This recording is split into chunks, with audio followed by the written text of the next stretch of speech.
welcome back to my YouTube channel. Oke guys, so di video kali ini itu agak berbeda dengan video aku sebelumnya. Kalau video aku sebelumnya, aku sering ngebahas tentang gimana caranya belajar bahasa Inggris, tips-tips belajar bahasa Inggris. Tapi khusus di video ini itu agak spesial sekali. Oh my god, karena kita akan membahas sesuatu yang sangat-sangat berbeda. Dimana di video kali ini saya akan membahas tentang Wedding Agreement The Series yang sempat viral beberapa minggu yang lalu ya kan di TikTok, dan menurut aku sangat-sangat menarik untuk dibahas. Jadi di video kali ini kita akan membahas tentang apa sih pelajaran-pelajaran berharga yang bisa kita petik dari Wedding Agreement The Series. Oke guys, jadi di video kali ini kita akan membahas 3 hal. Yang pertama yaitu alasan kenapa aku ingin membuat video khusus tentang Wedding Agreement. Terus yang kedua adalah setelah aku menonton dari episode pertama sampai episode 10 Wedding Agreement The Series ini, kira-kira apa sih perbedaan versi seriesnya Wedding Agreement The Series dengan Wedding Agreement versi filmnya yang ditayangkan tahun 2019 lalu gitu. Terus kira-kira apa sih wejangan-wejangan atau faedah atau pelajaran berharga yang bisa kita dapatkan dari setiap karakter di Wedding Agreement The Series ini. Jadi video ini bakal cukup menarik untuk kita tonton. Jadi baik kalian yang tertarik dan suka dengan series Wedding Agreement The Series, tolong jangan skip video ini dan tolong tonton sampai habis. Yes! Jadi alasan kenapa aku ingin membuat video khusus Wedding Agreement The Series ini karena pada saat Wedding Agreement The Series ini pertama kali tayang di Disney Plus Hotstar pada tanggal 25 Maret tahun 2022 kemarin, itu benar-benar viral banget di TikTok, dan hampir semua video yang muncul di TikTok aku, di FYP aku itu semuanya tentang Wedding Agreement The Series. Jadi banyak banget orang yang terbian-bian dan tertarik-tarik dengan Wedding Agreement The Series ini gitu. Jadi ya udahlah ya, kenapa aku tidak membuat video ini. Dan pada saat aku menonton seriesnya pun betul-betul kayak banyak banget wejangan-wejangan, pelajaran-pelajaran berharga gitu kan ya, pelajaran hidup yang bisa kita dapatkan dari Wedding Agreement The Series ini gitu. Oke guys, jadi gue di sini akan menjelaskan series ini dengan senyaman mungkin, dengan posisi yang senyaman mungkin, karena terkadang ketika membuat video itu aku agak sedikit mengalami kesulitan, aku selalu nervous. Tapi di sini aku berusaha untuk menjelaskan dengan apa adanya aja, nggak perlu di skip ya guys ya. Jadi ya udahlah ya guys ya. Oke, nah bagi kalian yang nggak tahu, Wedding Agreement The Series ini adalah seri web Indonesia tahun 2022 yang diproduksi oleh Star Vision Plus, yang ditayangkan perdana itu pada tanggal 25 Maret kemarin tahun 2022. Wedding Agreement The Series ini merupakan adaptasi dari versi filmnya tahun 2019 yaitu Wedding Agreement, tetapi di tahun 2021 kemarin itu di remake lagi, dibuat lagi, mereka syuting ulang lagi dan membuat versi seriesnya yaitu Wedding Agreement The Series. Nah, bagi kalian yang nggak tahu, Wedding Agreement The Series ini itu terdiri dari 10 episode, dan setiap episodenya itu ditayangkan setiap minggunya pada hari Jumat pukul 2 siang waktu Indonesia Barat. Wedding Agreement The Series ini itu menceritakan tentang perjanjian pernikahan, namanya juga Wedding Agreement, perjanjian pernikahan gitu.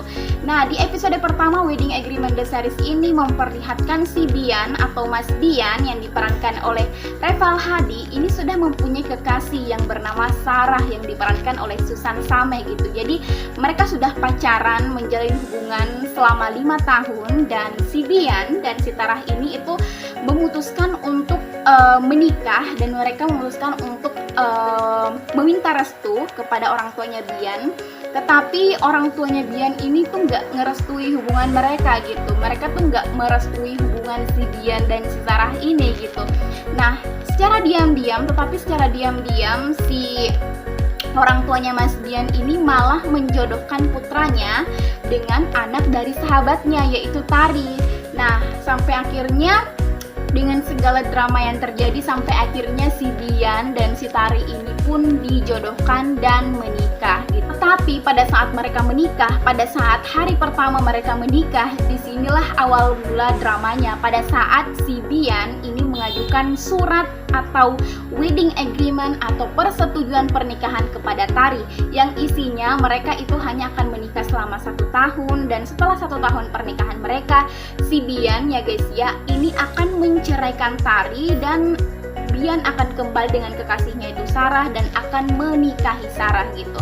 Nah, jadi intinya dengan segala isi dari wedding agreement atau persetujuan pernikahan itu, intinya adalah pernikahan si Bian dan si Tari ini tuh nggak seperti pernikahan orang kebanyakan gitu. Jadi mereka itu hanyalah seperti orang asing yang tinggal dalam satu atap dan mereka tidak saling menyapa sama sekali. Jadi intinya itu adalah mereka akan menjalani sebuah wedding agreement atau persetujuan pernikahan atau perjanjian pernikahan gitu. Dan pada saat si Tari ini pun melihat perjanjian pernikahan tersebut, pada saat Bian menjelaskan wedding agreement tersebut, Tari ya shock lah, gimana ya pernikahan yang lu impikan, pernikahan yang lu jalani ternyata tuh nggak sesuai sama ekspektasi kamu dan nggak sesuai dengan impian pernikahan kamu gitu, nggak sesuai dengan pernikahan yang kamu impikan selama ini, ternyata beda, kenyataannya beda gitu ya.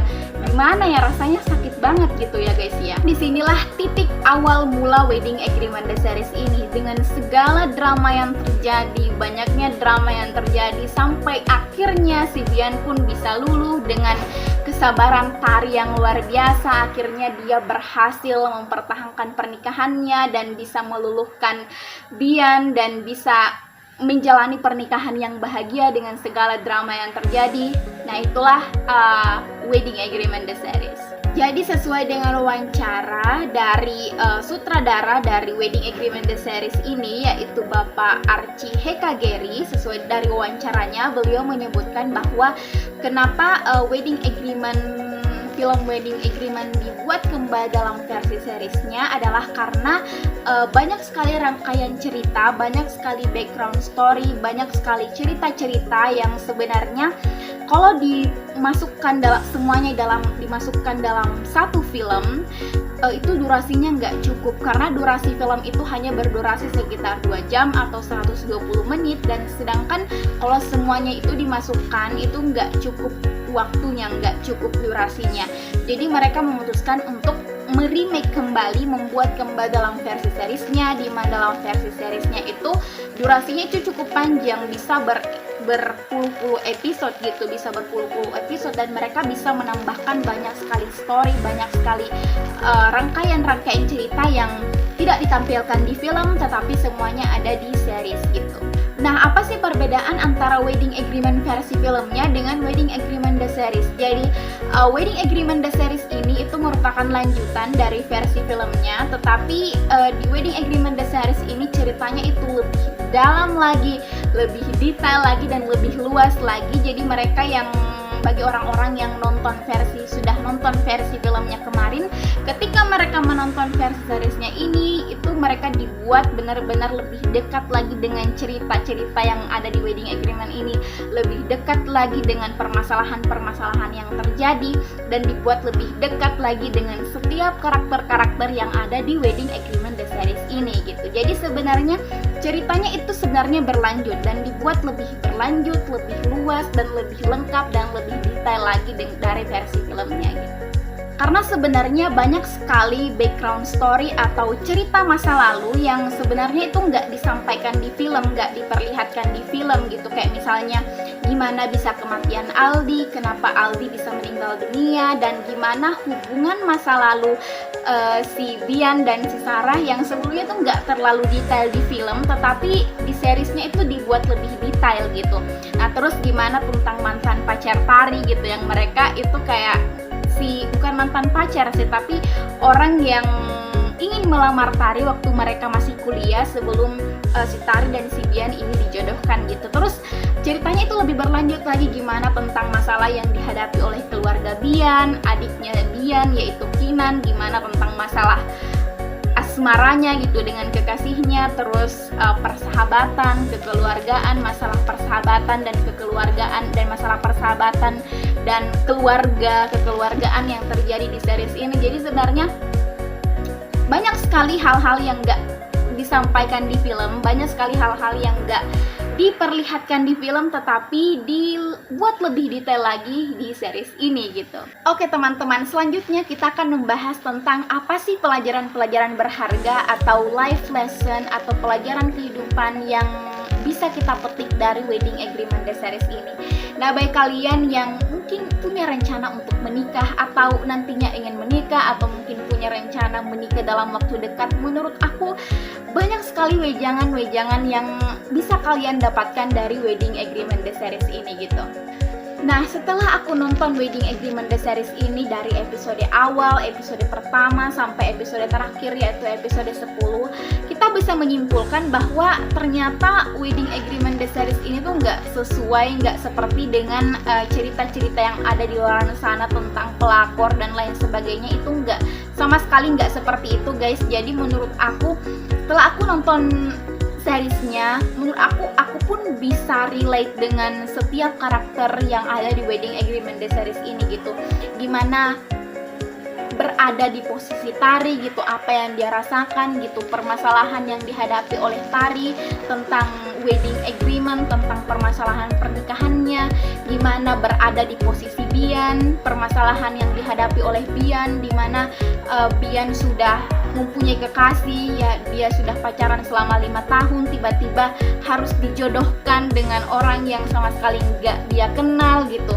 Dan bagaimana sakitnya berada di posisi Sarah yang dia sudah pacaran, menjalin hubungan dengan Bian selama 5 tahun, tiba-tiba pacarnya ini, si Bian malah dijodohkan dengan perempuan lain, hubungannya nggak direstui oleh orang tua dari pacarnya. Jadi menurut aku, setiap karakter di Wedding Agreement The Series ini tuh mereka mempunyai permasalahannya sendiri, mempunyai ceritanya sendiri, dan kita sebagai orang itu bisa relate dengan setiap karakter tersebut. Jadi menurut aku sebagai penonton, mungkin sebagai penonton itu mereka mempunyai kesan tersendiri. Kesannya itu beda-beda, karena mungkin ada penonton yang relate dengan si Bian karena mungkin permasalahan yang dihadapi orang ini itu relate dengan ceritanya si Bian gitu.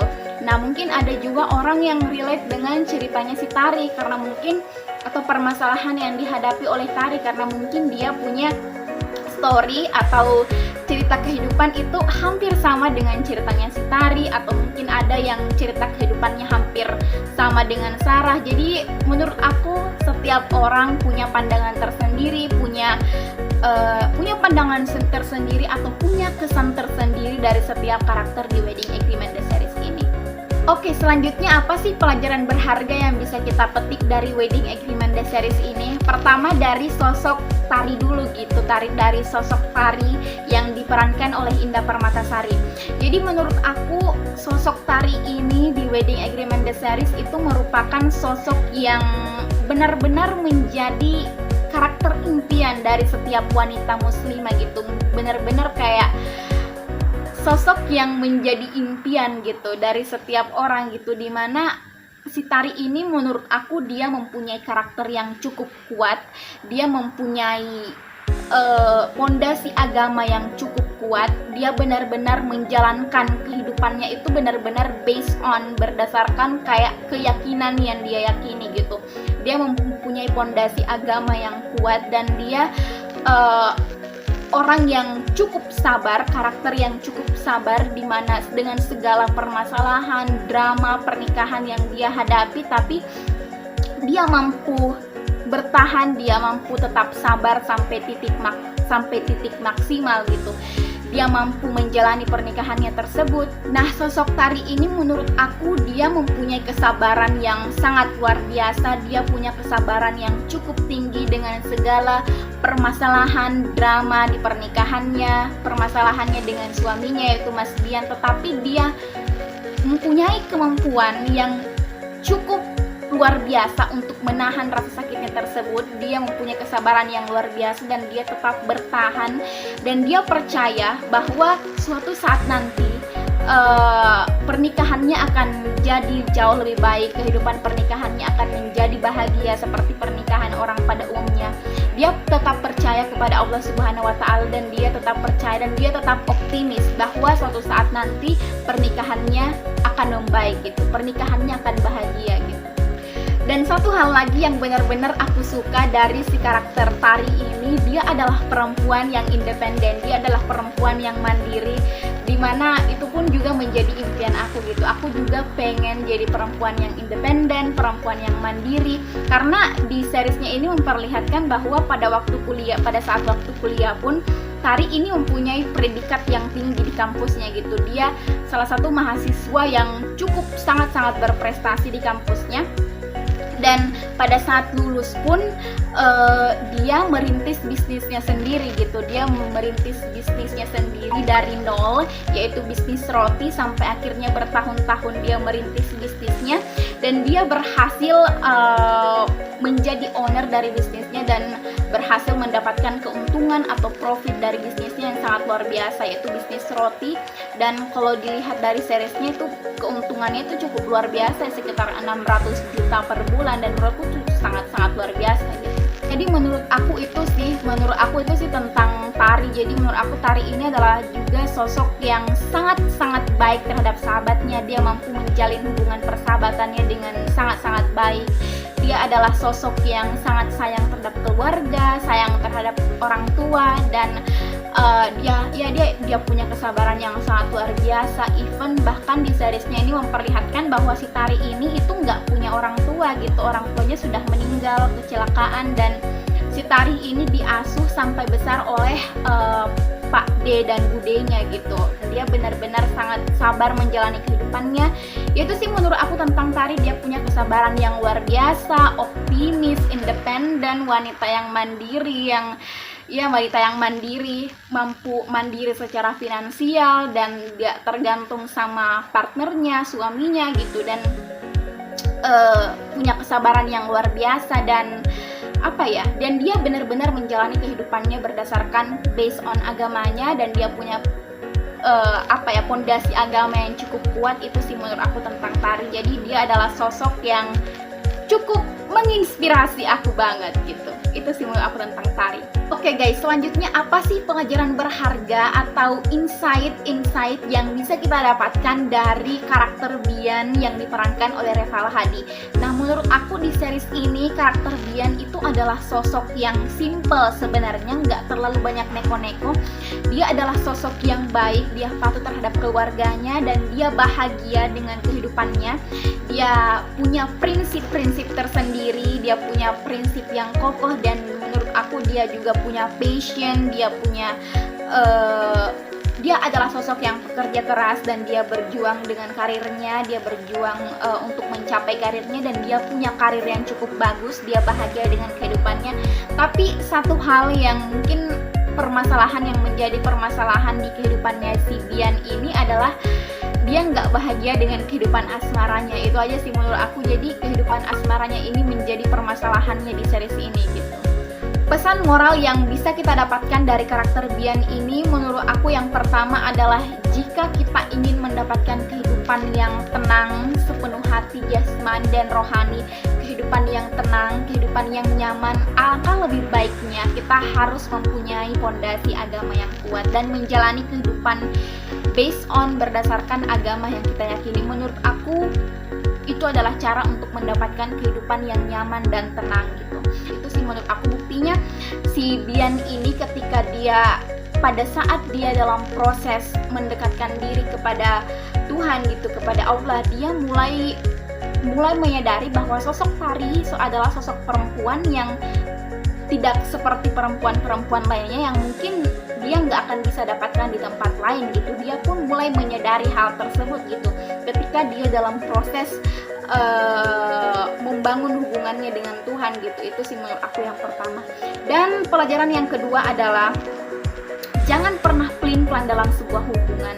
Jangan pernah menjadi seperti sosok Bian yang selalu pelin-pelan dalam hubungannya. Dan yang selanjutnya adalah jangan pernah bermain hati, jangan pernah bermain perasaan dengan orang lain, dengan siapapun. Jangan pernah bermain hati dengan perasaan orang lain. Jangan pernah mempermainkan perasaan orang lain, karena karma karma itu pasti ada, karma itu akan tetap selalu ada. Mungkin kalian melakukan hal yang menyakiti perasaan orang lain sekarang, tetapi suatu saat nanti kita tidak pernah tahu hal yang sama juga akan terjadi di kehidupan kalian gitu. Jadi jangan pernah mempermainkan perasaan dan hati orang lain. Dan selanjutnya adalah jangan pernah menganggap enteng sebuah pernikahan, karena pernikahan adalah hal yang sangat sakral, sesuatu yang sangat sakral. Jangan pernah menganggap enteng sebuah pernikahan, karena sosok Dian di series ini itu memperlihatkan dia adalah sosok yang sangat-sangat menganggap enteng sebuah pernikahan ya guys ya. Jadi intinya pelajarannya adalah wejangannya adalah jangan pernah menganggap enteng sebuah hubungan pernikahan yang berlandaskan kepada kesetiaan dan kesabaran. Selanjutnya adalah hal lain yang menurut aku tidak kalah pentingnya yang bisa kita jadikan pembelajaran atau wejangan dari Wedding Agreement The Series ini adalah bahwa banyak sekali hal yang perlu dipersiapkan dalam memulai sebuah hubungan pernikahan, sebelum memulai sebuah hubungan yang namanya pernikahan gitu, karena pernikahan adalah hal yang sakral gitu. Dan menurut aku salah satu hal yang paling penting yang harus dipersiapkan adalah komunikasi, kemampuan komunikasi. Karena bagaimanapun ya kan, bagaimanapun kita dan pasangan kita nanti itu benar-benar mempunyai perbedaan yang sangat-sangat banyak sekali, perbedaan yang sangat luar biasa gitu. Karena pada kenyataannya saja kita dibesarkan dari pola asuh orang tua kita yang sangat-sangat berbeda gitu. Mungkin pola asuh dari orang tua kita dengan pasangan kita itu sangat-sangat berbeda, dan itulah yang membentuk sebuah perbedaan nantinya gitu. Dan menurut aku komunikasi adalah satu-satunya yang bisa menyatukan di antara perbedaan-perbedaan tersebut gitu. Dan menurut aku sangat-sangat penting untuk mengetahui pola komunikasi dari pasangan kita nanti gitu, mengetahui pola komunikasi. Jadi menurut aku komunikasi adalah hal yang paling penting, kesetiaan hal yang paling penting juga, dan kejujuran, hubungan yang berlandaskan kejujuran dan benar-benar tidak menutup-nutupi apapun, hubungan yang seterbuka mungkin, tidak menutup-nutupi apapun dari partner kita, menurutku hal yang sangat-sangat penting juga. Dan yang terakhir dan yang selanjutnya adalah kesabaran, sangat penting juga menurut aku dari Wedding Agreement The Series ini. Dan yang terakhir tapi tidak kalah pentingnya, bukan tidak kalah pentingnya tapi ini adalah yang terpenting, adalah hubungan yang berlandaskan kepada agama, yang mempunyai tujuannya itu bukan cuma tujuan yang mengarah kepada duniawi, tapi tujuannya juga mengarah kepada akhirat. Menurut aku itulah yang paling penting. Hubungan yang berlandaskan agama itu adalah yang paling penting menurut aku. Jadi itu sih menurut aku guys, pelajaran-pelajaran atau insight-insight atau wejangan-wejangan dari Wedding Agreement The Series ini. Jadi sebenarnya banyak banget sih, mungkin bukan cuma tentang pernikahan aja gitu, tapi bagaimana menjadi sosok orang tua yang baik gitu kepada anaknya, gimana sosok dari orang tuanya si Dian, bagaimana dia benar-benar kayak mempersiapkan bekal untuk anaknya, memberikan yang terbaik untuk anaknya. Dan sosok dari Pak De dan Budenya juga Tari gitu, bagaimana benar-benar dia mengerti tentang perasaan anaknya, tidak menyinggung perasaan anaknya gitu. Itu sih menurut aku yang paling penting. Jadi kekeluargaan, bagaimana menjadi sosok orang tua yang baik, persahabatan, apapun itu, menurut aku banyak sekali hal yang bisa kita petik dari Wedding Agreement The Series ini. Jadi bukan cuma tentang pernikahan, tapi tentang persahabatan, kekeluargaan, apapun itu, pokoknya banyak banget yang bisa kita petik dari Wedding Agreement The Series ini. Dan sempat lupa aku mention, ada juga sosok karakter yang bernama Rafa yang diperankan oleh Ibrahim Rishad, yang juga hadir di series ini, yang dia berperan sebagai Rafa, yang dia hadir di tengah-tengah hubungan antara Tari dan Dian gitu. Nah, intinya sih banyak banget pelajaran-pelajaran berharga yang bisa kita petik dari setiap karakter, bukan cuma dari segi Dian dan Tari, tapi dari setiap karakter yang ada di Wedding Agreement ini. Semuanya adalah merupakan pelajaran berharga yang bisa kita petik gitu. Oke, jadi yang seperti aku bilang tadi, Wedding Agreement The Series ini terdiri dari 10 episode, dan menurut aku di episode ke-10, episode terakhir itu sudah ditayangkan kemarin, dan betul-betul di episode 10 ini semua permasalahan, yang terjadi di episode pertama, episode kedua sampai episode ke-9, semua pertanyaan-pertanyaan yang terjadi, permasalahan yang terjadi itu jawabannya ada di episode 10. Dan menurut aku, review aku sebagai penonton, betul-betul di episode 10 ini itu adalah episode yang benar-benar sangat luar biasa, sangat keren. Aku sebagai penonton benar-benar sangat puas, sangat-sangat terpuaskan dengan episode 10-nya ini. Jadi benar-benar terjawab semuanya, permasalahan, pertanyaan-pertanyaan kenapa bisa seperti ini, kenapa bisa seperti ini, itu semuanya ada di episode 10. Dan menurut aku sangat-sangat keren sih. Menurut aku actingnya mereka pun itu sangat-sangat luar biasa. Acting dari Indah Permatasari sebagai Tari, acting dari pemeran Dian yang diperankan oleh Revalina Hadi itu pun sangat luar biasa, dan pemain-pemain lainnya itu cukup luar biasa. Menurut aku sangat-sangat keren. Wedding Agreement ini benar-benar sangat keren menurut aku. Oke guys, jadi itu aja video aku kali ini. Terima kasih banyak bagi kalian yang sudah menyempatkan waktunya untuk menonton video ini. Maaf banget aku agak lama lagi uploadnya karena banyak sekali hal yang harus aku kerjakan. Jadi aku baru saja sempat membuat video dan baru sempat upload lagi. Tapi semoga kedepannya bisa mengikuti jadwal upload. Dan jika kalian suka dengan video ini, tolong kalian like video ini, karena ketika kalian like video ini maka YouTube akan tahu kalau video ini cukup bermanfaat. Jadi karena algoritma YouTube sekarang berbeda, jadi YouTube akan menyebarkan video ini berdasarkan like dan komen. Jadi tolong komen kalau misalnya ada saran atau ada kritik, tolong komen, tolong tuliskan di kolom komen, dan tolong like video ini, itu yang paling penting. Dan tolong subscribe karena aku sekarang sedang mengejar monetisasi. Jadi aku benar-benar butuh waktu jam tayang dan aku benar-benar butuh subscriber. Jadi tolong subscribe, tolong like, tolong komen, tolong tonton videonya sampai habis, dan tolong bagikan ke teman-teman kalian. Oke guys, itu saja video aku kali ini. Terima kasih banyak. Oke, sampai jumpa. Assalamualaikum warahmatullahi wabarakatuh.